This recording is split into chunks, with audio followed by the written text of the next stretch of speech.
Hi, I'm Marge Ellison. And I'm David Ellison Jr. And today we're going to give our review on... Get out. Sorry, man. Get out! Yo!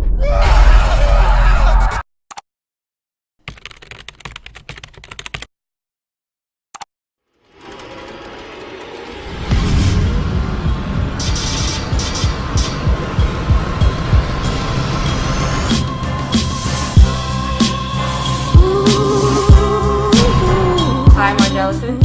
And I'm David Ellison Jr. And today we're going to give our review on the movie Get Out. Spoiler alert. So what did you feel about the movie Get Out? I think the movie completely blew our tops off and allowed us to really dig deep into our subconscious mind to analyze, overanalyze, and overanalyze every meaning and detail in the movie. All right. I thought it was well written. You know, he really put a lot of time into this. You could tell this was his baby. So let's go right into it. You know, we're going to go into the decoding of the movie Get Out. So you can lead off if you wish. Okay, well, I'm gonna lead off with the cop scene. There's a scene where I initially thought there was some racial undertone going on, with the media always highlighting the white cop bad behavior and the black male victim. I immediately thought that by the police officer asking Chris for his license, this was a situation of racial profiling.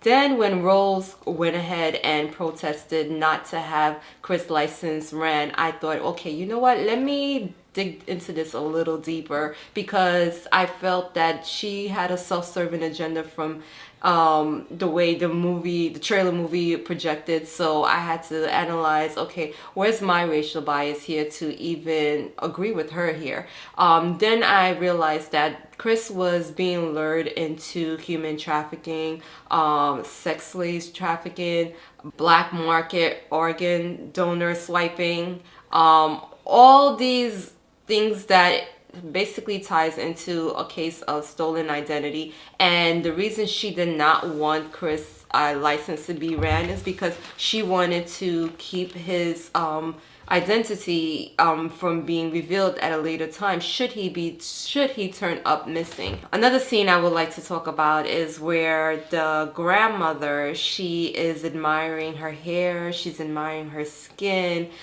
she is just at awe with herself, and I thought that was pretty unique. What I also thought was unique was that if this is a white woman's conscious in a black woman's body in this cult setting, why did she still take the inferior role as a maid? The grandfather, here he was a white man with a white psyche living in a black male's body, and he chose to do garden work. He chose to run at, what time was it in the morning? Probably was at 2 or 3 a.m. He's running.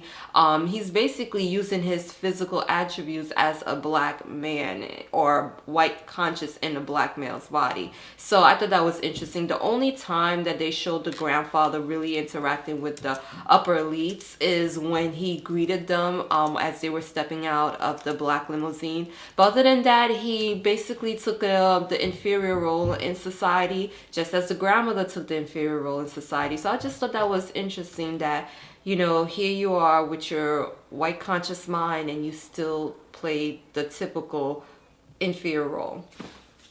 So I'm going to give my interpretation on the decoding of the movie Get Out. Right off the bat, the movie, the name, Get Out, it meant get the fuck out. I'm not going to read too much into it. There are some other people that's reading a lot more deeper into it, and they're justified. There are some caveats and there's some Easter eggs inside this movie. But the name itself, Get Out, it meant get the fuck out of there, Chris, which was the character that was being portrayed as the lead. It meant get the fuck out. You know, so this is what Jordan Peele said in several of his other interviews. It basically meant get out, right? I wrote some other things down. Where the girl Rose, the antagonist of the movie, Rose, she was drinking her white milk separate from the colored cereal. You know, that's to keep in mind that coloreds and white, keep them apart from each other, separate. That's one aspect. Another aspect of the movie was Chris was shackled to a chair and he was picking cotton. You know, he's picking the cotton out of a chair, plugging it into his ear. So there's another aspect going back to slavery, black men shackled picking cotton. You know, let's go into another one. The killing of the buck, which was interesting because it had a lot of layers on top of that one. You know, anybody who knows black men that was resistant to white supremacy, you know, in post-Reconstruction era, that was called bucks. They was bucking the trend, you know, bucking, you know, authority. So that's what black men were called back then. And now you got to see that buck was killed. So that goes to the whole thing of black men no longer being fighters, no longer fighting the system. We've tend to blend in. We tend to accept. Just like what she just brought up, my wife brought up. When the cop pulled him over, he was more than willing to hand over his ID, even though he knew he wasn't driving. We're not fighting no more. That's not what we do. We don't want any problems. So that killing of the buck was symbolic of black men basically conforming to the elitist ideology. You know, just play your position. One more other aspect we talk about. I got two more. We're going to talk about the sunken place, that dark place. That's going right back to what I just said about black men conforming. We've fallen all into this sunken place where we see what's going on, but we don't want any problems. So that's another aspect right there. And the last point I'm going to bring up is right in the beginning, the music, the score. The score was written by a guy named Michael Abel. This is his first time doing something like this. And he stated in one of the articles that Jordan Peele asked that he wanted somebody who had knowledge of African, that can produce music from an African perspective. So that was his reason for being hired. And with that being said, that was Swahili music. I had to look it up. You know, you can find everything on Google, right? Or Bing, or whatever the case may be. That was Swahili music. It basically meant, what did it mean? It mean listen to your ancestors. Listen to your ancestors. It meant listen to your ancestors. It was a warning to Chris, basically telling Chris, you know, you're in danger. You know, so that was what that whole music score was in the beginning. Y'all can repeat that if y'all want. But it was Swahili talk. Listen to your ancestors. It was a warning to Chris. And this is something that Jordan Peele had stated in a GQ magazine article. So he's going out there. He's telling everybody about it. He left a lot more Easter eggs that we'll leave you to go and find out for yourself. So at this particular point right now, we're going to go into our own take on the movie. Now I'm going to talk about two angles about the movie Get Out.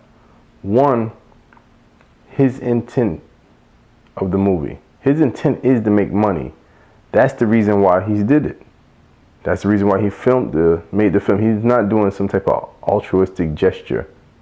This is, according to him, he started writing this movie when Obama was elected. So we talking about 2008. He wanted to be the person that directed this movie. So to him, this is his baby.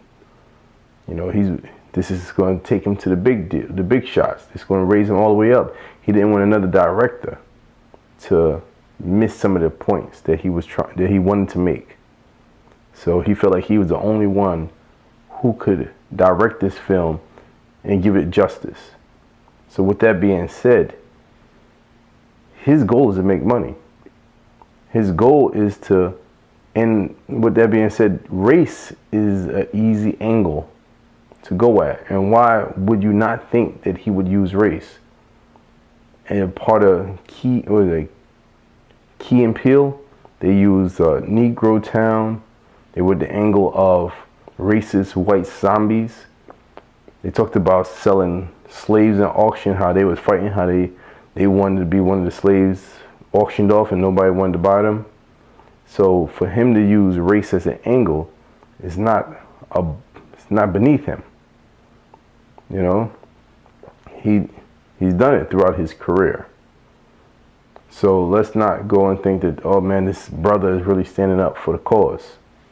You know, not saying that he's not pointing out some things, but let it be known, they spent $4.5 million for the movie. They made way more than that. He hopes to go further on and do more movies. You know, so, and I'm not knocking him but let's just put it into perspective. He's about making money. That's my first point. My second point I wanted to bring up is that this is not an anti-white film. Not at all. So a lot of people running out there saying, oh, the white man is this, or white people are doing that. He's not bringing that up. That's not his intent. So when people's trying to decode the movie, they have to understand the mindset of the person who wrote the movie, who directed the movie, because they're the same person. He's not an anti-white person. You listen to Eric Spears in one of his interviews he had with Vlad. He'll talk about how Jordan Peele hangs out with majority white people, that his friends are majority white, that his wife is white, and his exes were white. Or, you know, some of his exes was white to the most of my knowledge. He went on, Spears went on further to say that he don't think that Jordan Peele would feel comfortable around, you know, urban black people. So let's not say that this guy who identifies more with that culture, according to people that's around him more than me, he's going to make a movie that's going to expose the evil white man. I'm not going to buy that one. But to even nail that point earlier home, and that this is not an anti-white film, his mother's white. He's a biracial child. His mother's white, and according to him in an interview that I heard that he conducted with Big Boy, he described his father as a Rolling Stone, and that he hardly knew his father, the black father. Mr. I'm sorry. I was just wondering, how can you help the families where there's a mom and she's taking care of a kid or kids, and the father isn't willing or isn't able to pay child support? And you have about 30 seconds, Mr. President. If he's not willing, we can have much tougher child support enforcement. I feel very strongly about it, and I've got a good program to strengthen it. If he's not able and the mother is working and taking care of the kids, I think the tax system should actually give the mother money back if necessary. I think any parent that's working 40 hours a week with children in the home should not live in poverty. I think we should change the tax system so that people who work with children should be lifted out of poverty. So I don't think that he may experience some racism, you know, especially, and maybe him being biracial helped him write this film. Because I think that one of his goals was, in this film, is to have conversation. I think he wanted to create a cult classic. And he wanted to have people talking. He wanted people to watch it twice and watch it 3 times and get something new from it. Because this is his baby. This is his cash cow that's going to take him from the outhouse to the in-house. But it's not anti-white, because he is white, black and white. And he probably grew up with the majority white side because his father left him. And he was raised by mom, who was white. That's my take.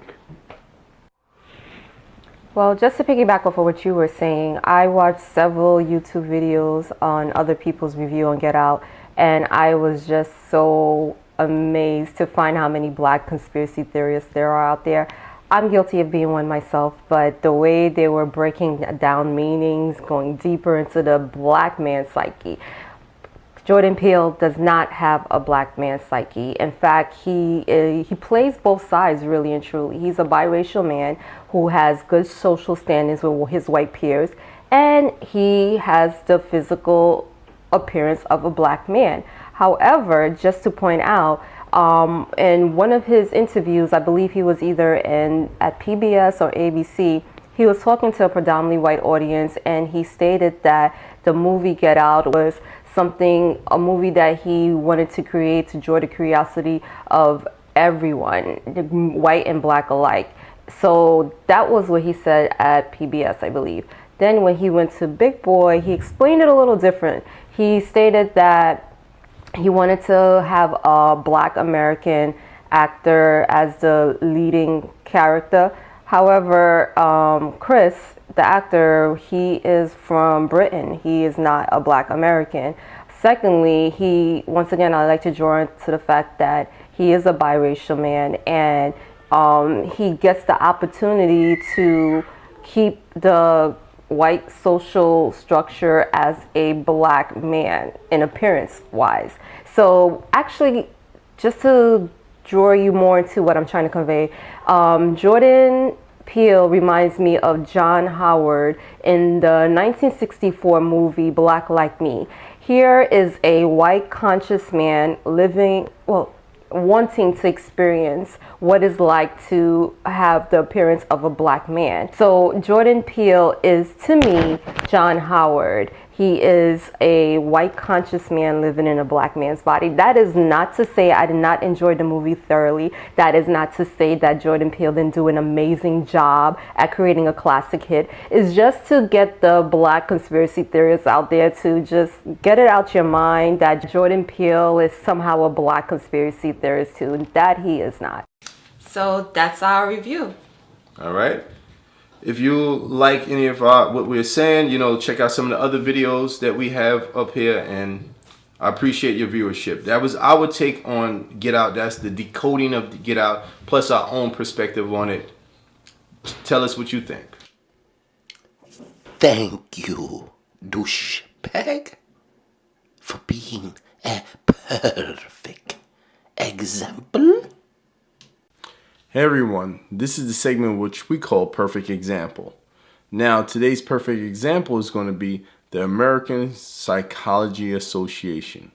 Now, you may wonder why, but I'll go into it. They just conducted a study where the conclusion that they came to after having several scientists compiling 7 different studies together, they came to the conclusion that white people feel like young Black men that may be the same size of other young white men are more dangerous.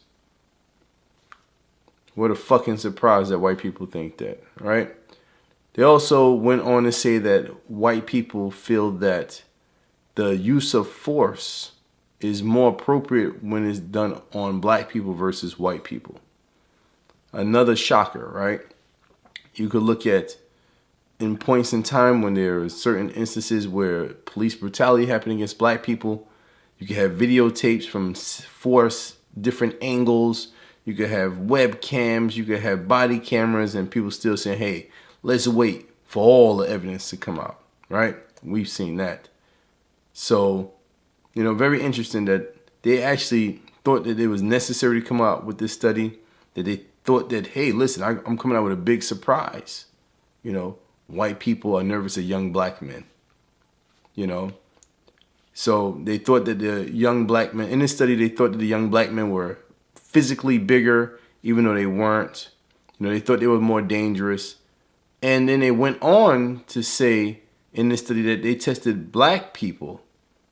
And the Black people came out and said, hey, yeah, these Black men do appear to be bigger, but we don't see them as any more dangerous. Another big whopper there, right? That was a big surprise that Black people didn't look at other Black young men and think they were more dangerous because of how they look. Study also added in a couple of things like, Black men with much more Afrocentric features appeared or gave white people a little bit more fear. So the fear elevator went up as you look more and more ethnic, or traditionally black attributes were more prominent. So the American Psychology Association, you're a perfect example of a waste of fucking time, because I don't know why I read this article. If you'd have let it be known what it was about in the beginning, I wouldn't waste my time. You could call my uncle down south in Alabama. He could have given you the same information for $7.99. I'm pretty sure a brother man on the 5th floor, he knew that information. He'd have given it to you for $6.99. So to conduct all that information and come out with the fact that every Black man with a half a brain knew from the beginning of time. So American Psychology Association, your scientists and your 7 studies, you know as much as my uncle down south and bruh man. If there's too many white people, I get nervous.